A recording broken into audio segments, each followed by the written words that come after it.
3.5 centimeter and 4.8 centimeter. Touch each other internally. Find the distance between their centers. मग आता दोन circles येतात. Imagine करू आपण की दोन सर्कल आहेत. ते दोन सर्कल एकमेकांना काय सांगितले तुम्हाला? एक्सटर्नली टच करतात. Sorry, touch internally. हा एक सर्कल आहे. त्याच्यानंतर आणखी एक दुसरा सर्कल आहे. ते दोघे एकमेकांना कसे टच करतायत? इंटरनली, म्हणजे आतल्या बाजूने. असे दोन सर्कल आहेत असं आपण इमॅजिन करू. त्याच्यानंतर काय सांगितलंय?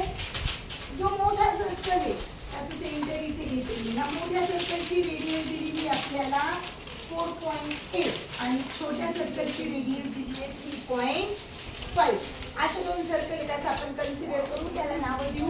ह्या सेंटरला नाव देऊ P, याला नाव देऊ Q आणि याला नाव देऊ R. आता जे आपण कन्सिडर केले ते इकडे लिहून घेऊ एकदा. Let P and Q are P and R be the center of circle.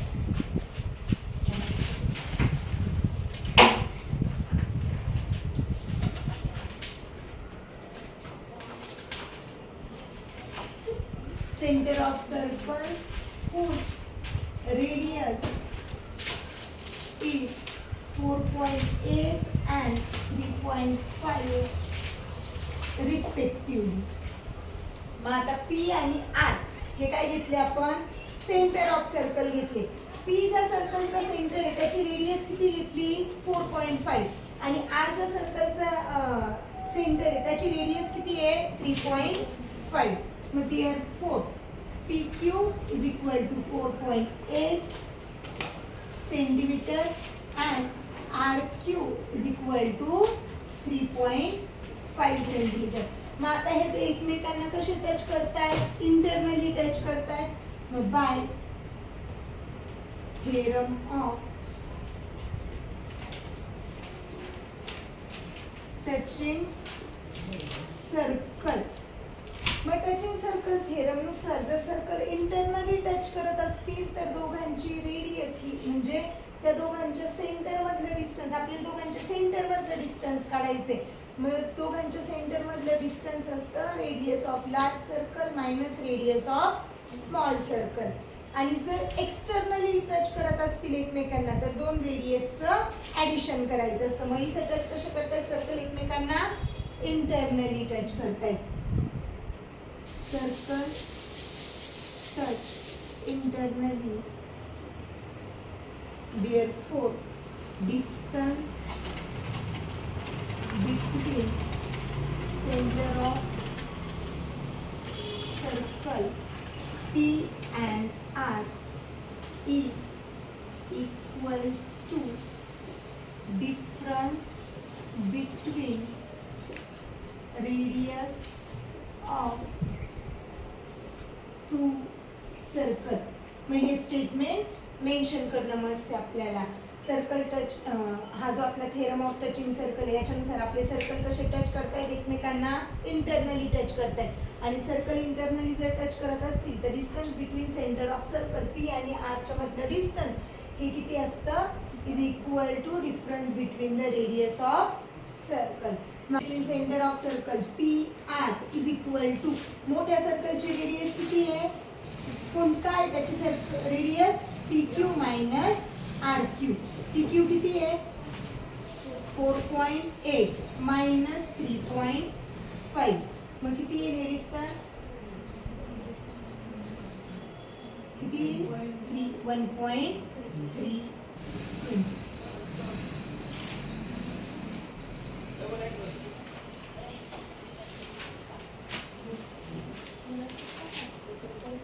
Question बघा आता काय दिले दुसऱ्या क्वेश्चन मध्ये आपल्याला. Two circle of radius 5.5 centimetre and 4.2 centimeter touch each other externally. Find the distance between their center. दोन circle आहेत. आता हे दोन सर्कल एकमेकांना कसे टच करतायत? एक्सटर्नली. म्हणजे सपोज असं त्यांनी एकमेकांना टच केले. एकाचं सेंटर इकडे, एकाचं सेंटर इकडे. याचं सेंटर P म्हणून याचा R. P R हे झाले सेंटर. त्याच्यानंतर इथून इथपर्यंत जॉईन केले ते एकमेकांना इथे म्हणजे एक पॉईंट घेतला त्याला म्हणतो आपण क्यू. मग आता हा जो पी आर एकमेकांना जोडले, जर एक्सटर्नल सर्कल असतील तर bye touching theorem of touching circle नुसार एक्सटर्नली जर टच केलं तर दोन रेडियसचं काय करायचं असतं ॲडिशन. मोठ्या सर्कलची रेडियस आपल्याला दिली आहे 5.5 सेंटीमीटर आणि ह्या सर्कलची रेडियस दिली आहे 4.2 सेंटीमीटर. म्हणजे जे कन्सिडर केले की एकदा लिहून घ्या. Let P and R be the center of two circles having radius 5.5 centimeter and 4.2 centimeter respectively. शिकवताना नका लिहू Ayush.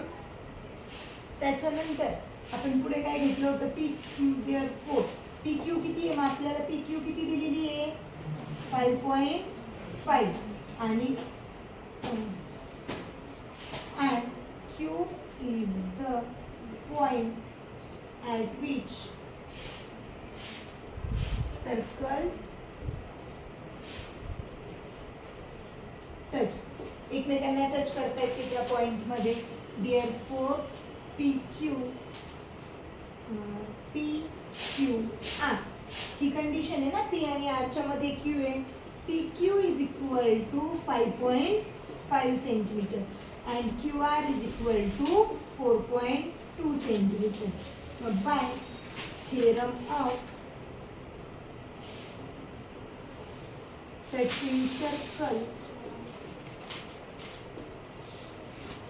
when two circles touch externally, then distance between their center is equals to sum of radius of two circle. मग आता जेव्हा circle externally touch करतात तेव्हा दोन सर्कलच्या मधलं डिस्टन्स म्हणजे काय दोन रेडियसचं addition. Therefore P R is equal to P Q plus R Q. P R किती आहे 5.5 प्लस 4.2 आन्सर किती याचं 9.7 centimetre. Therefore, distance between center of two circles touching externally is 9.7 centimeter.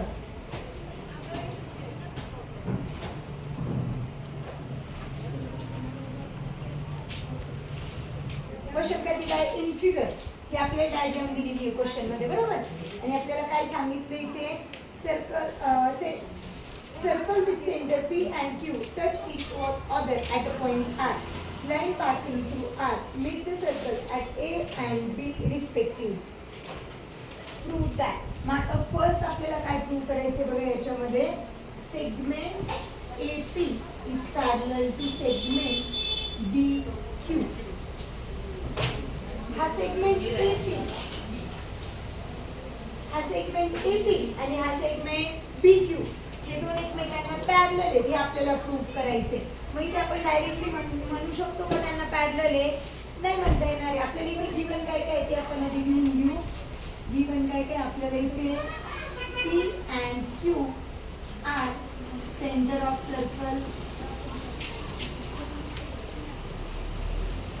R is the point at which circles touch externally and एवढं आपल्याला given.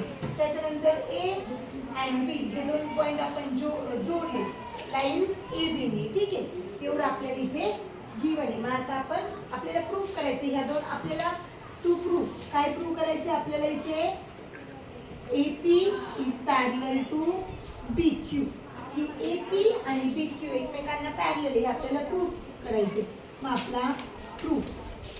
आता इथे दोन triangle दिसतायत. मग आपण हे ट्रायंगल घेऊ. इफ ट्रायंगल APR, हा ट्रायंगल घेतला आधी. कोणता? APR. AP is equal to PR. AP आणि PR सिमिलर आहे. कशामुळे सिमिलर आहे? Radius of circle. सर्कलची रेडियस आहे म्हणजे ती काय असणार आहे? सेम असणार आहे. Therefore, triangle APR is isoscale triangle. हा ट्रायंगल कसा झाला? आयसोस्केल ट्रायंगल झाला. जर आयसोस्केल ट्रायंगल असेल तर हा अँगल आणि हा अँगल कसे झाले? मग सेम झाले, कॉन्ग्रुएंट आहेत ते दोन. Therefore, angle PAR is congruent to angle PRA.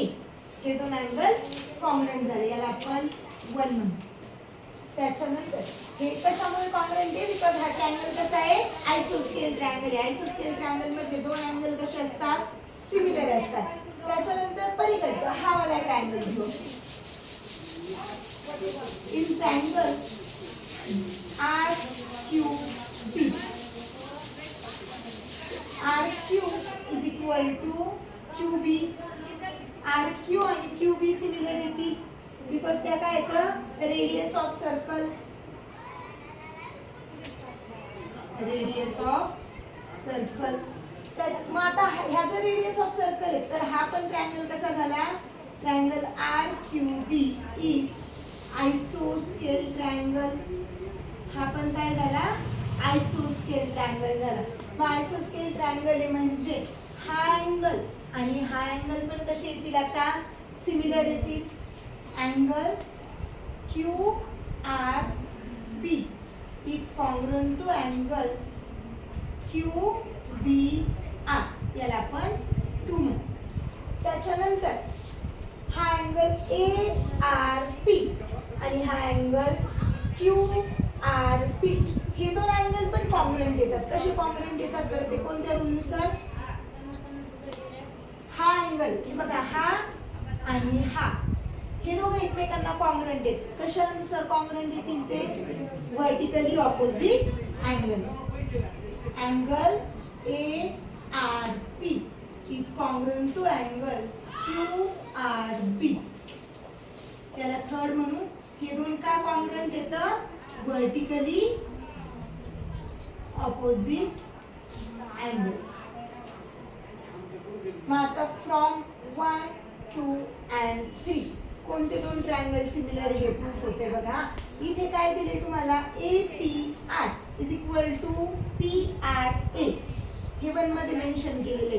त्याच्यानंतर 2 मध्ये काय सांगितले आपल्याला? QRB is equal to QBR. आणि इथे काय सांगितले? ARP. म्हणजे हा झाला ना, लिहिताना फक्त मी PRA लिहिलाय. हा आणि हा अँगल काय झाले? वाटल्यास आपण इथे लिहिताना याला त्याच्या पद्धतीने रिअरेंज करू. PRA बरोबर आहे. हा PRA हा कशाच्या इक्वल सांगितले आपल्याला? QRB. म्हणजे हा अँगल थर्ड मध्ये आपण काय म्हणलोय? हा अँगल आणि हा अँगल काय येतं? कॉन्ग्रुएंट येतं. मग जर हे दोन एकमेकांना कॉन्ग्रुएंट आहेत तर उरलेले दोघं पण एकमेकांना कसे कॉन्ग्रुएंटच असणार आहे ना. म्हणजे असं झालंय बघा, A is equal to B, C is equal to D आणि A is equal to D. मग आता A आणि D जर इक्वल आहे तर हा C आणि D पण काय असणार आहे? तर इक्वल असणार आहेत, कॉन्ग्रुएंट असणार आहेत. मग ते लिहून घेऊ पण. From 1, 2 and 3. 1, 2, 3 वरून कोणते दोन अँगल कॉन्ग्रुएंट मिळाले तुम्हाला? Angle PAR is congruent to angle QBR. याला म्हणा 4. मग आता हा जो अँगल आहे, हा अँगल आणि हा अँगल आपण काय केला? आता सिमिलर कॉन्ग्रुएंट प्रूफ केलाय. मग हे दोन जर अँगल कॉन्ग्रुएंट असतील तर AB is a transversal, of AP and QB. ह्या दोन अशा पॅरलल लाईन येतं आणि ही अशी ट्रान्सव्हर्सल गेली ना, तिला ट्रान्सव्हर्सल कन्सिडर केलं. AB is a transversal of AP and QB. याला सध्या आपण पॅरलल लाईन्स म्हटलेलो नाही. Therefore, angle PAR and angle QBR are हे कोणते अँगल झाले मग आता? अशा दोन पॅरलल लाईन आहेत असं कन्सिडर करू आपण की अशी कॉंग्रुएंट गेली. हा एक अँगल आहे लोअर आणि व्हर्टिकल. हे दोन अँगल काय झाले? अल्टरनेट अँगल येते एकमेकांचे आणि अल्टरनेट अँगल कसे असतात? कॉंग्रुएंट असतात.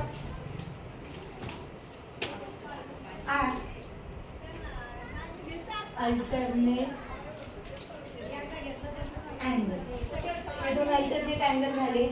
Therefore, line segment AP is parallel to segment QB by converse of alternate angle. Alternate अँगलच्या कन्व्हर्स नुसार ह्या दोन लाईन काय झाल्या? पॅरलल झाल्या. हे प्रूव्ह करायचं होतं ना आपल्याला. फोर्थ मधला सेकंड सब क्वेश्चन बघा काय. सेकंड मध्ये आपल्याला काय प्रूव्ह करायचं सांगितलंय? Angle APR is similar to triangle RQB. Triangle ACR आणि ट्रायंगल RQB हे दोन ट्रायंगल एकमेकांना सिमिलर आहेत हे प्रूव्ह करायचं आपल्याला.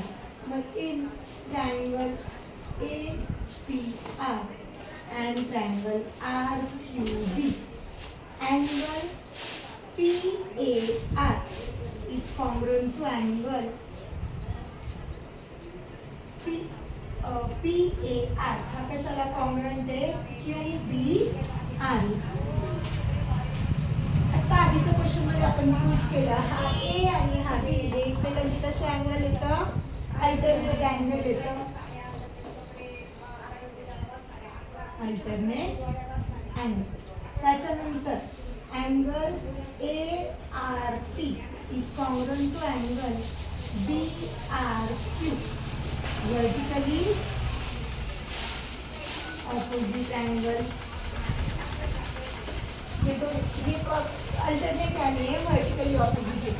Therefore, triangle APR similar to triangle RQB by AA test. Angle test नुसार काय झाले? हे दोन ट्रायंगल सिमिलर झाले.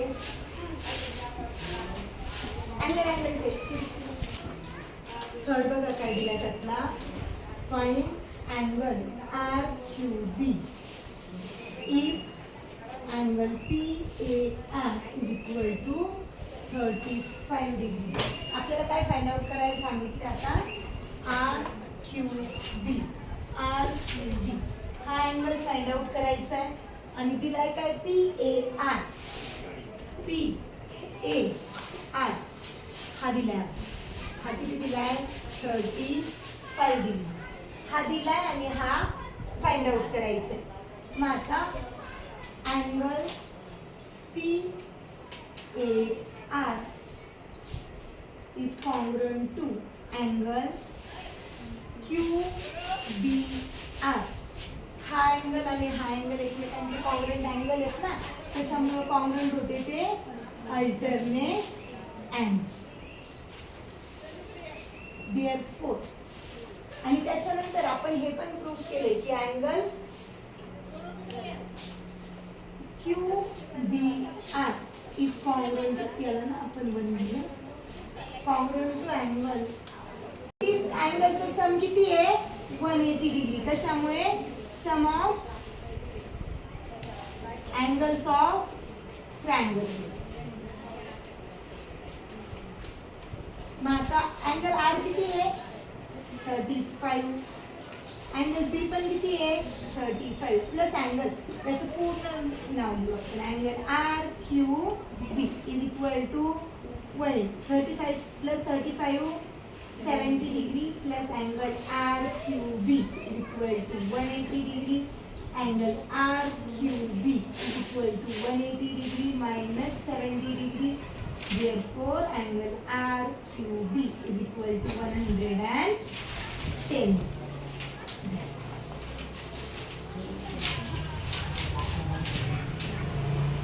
आता क्वेश्चन 5 मध्ये आपल्याला डायग्राम दिलेली आहे आणि काय विचारले बघा क्वेश्चन मध्ये the circle with centre A and B touch each other at E. हा ए सेंटर असलेला सर्कल हा बी सेंटर असलेला सर्कल एकमेकांना एक्सटर्नली टच करतायत ई पॉइंट मध्ये. त्याच्यानंतर पुढे line L is the common tangent. Line L ही काय या दोघांची common tangent.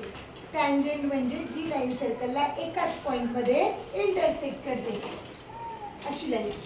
C and D find the length of C D. आपल्याला सी डीची लेंथ विचारली आणि आपल्याला गिवन काय radius of circle are 4 centimeter and 6 centimetre.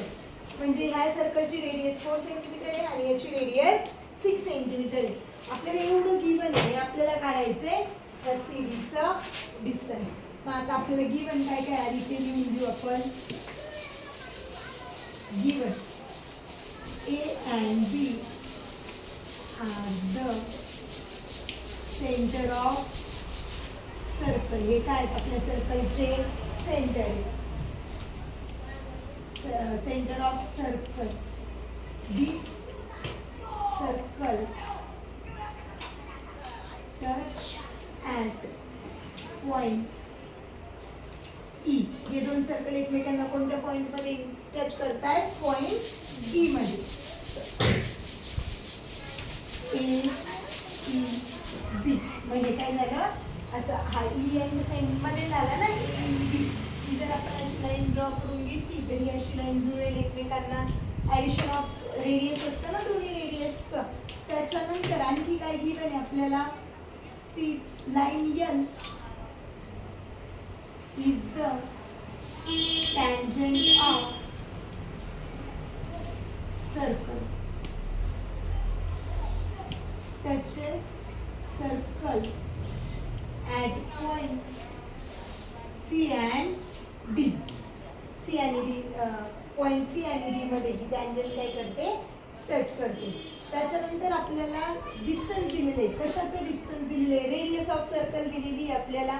Radius of circle म्हणजेच ए ई इज इक्वल टू किती दिलेले आहे आपल्याला 4 centimeter and BE is equal to 6 centimetre. एवढं आपल्याला गिवन आहे आणि आपल्याला काय फाइंड आउट करायचे ते लिहू आपण. To find length of CD. आपल्याला length of CD find out करायची आहे.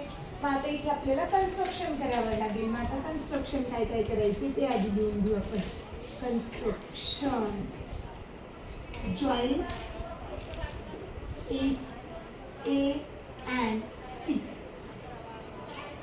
and B and D. हा A आणि C जोडून घ्या.